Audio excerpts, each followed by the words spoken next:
Hey, it's Adam from Business Automation coming at you today from Des Alpes in the French Alps. And today I want to talk to you about the things that you should include in the proposals that you're sending to your prospective clients. Now, before we get into the different things that you need to include, let's look at what most people usually do. Now, for most people, it's an effort to create a proposal instead of it being an opportunity to actually grow your business, win a new client, and do something really cool for somebody. Okay, so what most people generally tend to do is to use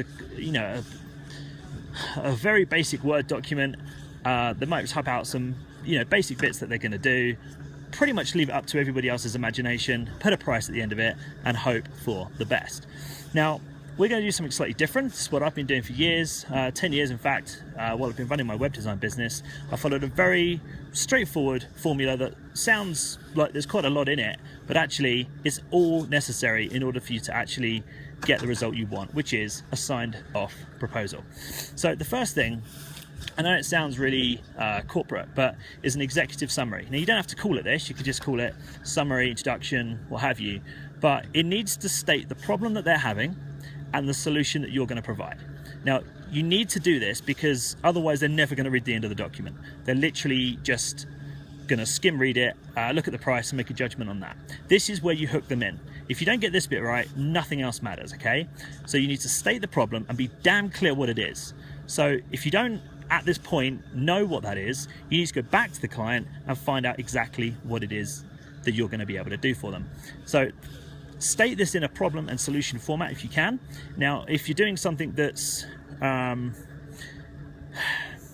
perhaps not sort of service orientated like that, maybe you're laying a floor for somebody or something like that, the problem isn't really your floor sucks, it's just you want a new floor. So take this into consideration and bend it as you like in order to sort of fit the context of your business. But in general, state the problem and state the solution. Now, the next thing, number 2, is to provide a full description of exactly what you're going to do. Now, this serves 2 purposes. The first one is so that you're dead clear what you're doing. The second one is that your client is dead clear what you're doing, and then they're going to go ahead and sign that off later on. Okay. Now, the second thing that this does is it means that this actually forms a contract. So yes, you will have your terms and conditions in your contract, but this forms the basis of exactly what you're going to do. So obviously nobody wants to end up in court or have any sort of dispute, but if it does, you do have this to refer back to. So it's dead important that you get this thing right and document it fully. Now, the third thing is a case study. If you don't have these things, or at least have clients that you can go back to and ask for, comment or what have you, you should really do this because, we've got probably 10 or 15 that we can draw from at any particular point. So when I'm putting a proposal together, I'll look at the client and I'll look at sort of other case studies that I can draw upon that are the most relevant to them. Now, if you've only got 1 or 2, that's absolutely fine, use those. Just put one in, don't overcook it, but make it one that's as relevant as possible to the person you're pitching. Okay, now the fourth thing is to include things that you do that other people either don't or don't mention. Okay, now a lot of people look at this and they think, oh, everybody clears up after themselves, if you're even in the building trade or what have you, but not everybody says that they do that. So if you do things that they're just little things that you do that because they need to be done, just do them and mention that exactly what it is that you're doing to the client and to the person that's actually reading this thing. They're going to look at that and see that you are super considerate and you're going to go over and above everybody else. The fifth thing is making sure that you put your cost in. Now, obviously this is pretty straightforward, but there are ways to do this to make it better. Now, obviously the most obvious thing to do is just quite literally put a pound sign or whatever your currency is, and literally put the amount. But what I want you to start doing is start not just putting the amount in, but actually justify that amount. Okay, now this is the page they're going to spend their most time on. We know this because we track all our proposals and all of our clients do the same things. We've got a fair amount of data to support this, and it's the page that people spend most of their time on. So where possible, you want to include a bit of a summary as to what you're doing and why that amount of money is worth it and why they should spend it with you over anyone else. So that's that part. Now, part number 6 is a guarantee. Now, even if you don't have a guarantee, make one up.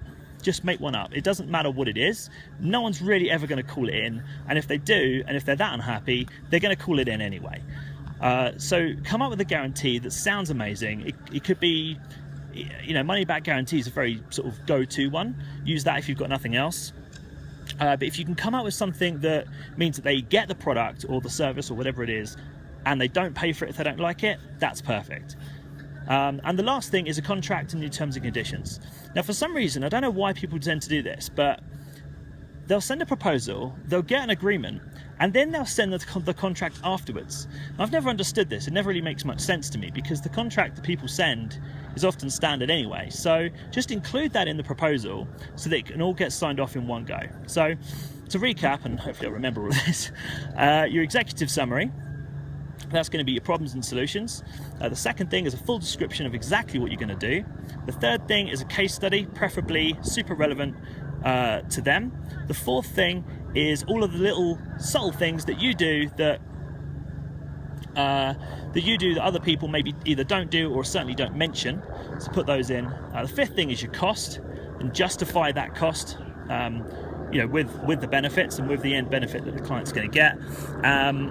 Then there's your guarantee. That can obviously go on the same page as your costs. And then the last thing is your contract or your agreement. Now, hopefully that will help you in structuring your proposals a little bit better. If you want to see some sample templates that we've actually put together, you can just go to businessautomation.co.uk/better proposals, and I'll put a link somewhere around here. So that's businessautomation.co.uk/better proposals. So you can click on your industry and you can go ahead and take all of our sample templates that we put together from your industry. So hopefully that'll help you. Hopefully the sound came out okay. I'm standing at the top of a mountain here, about 3,000 meters in the air. So hopefully this will all come out cool. Hopefully that's helped, and I will talk to you very soon. Take care. Bye bye.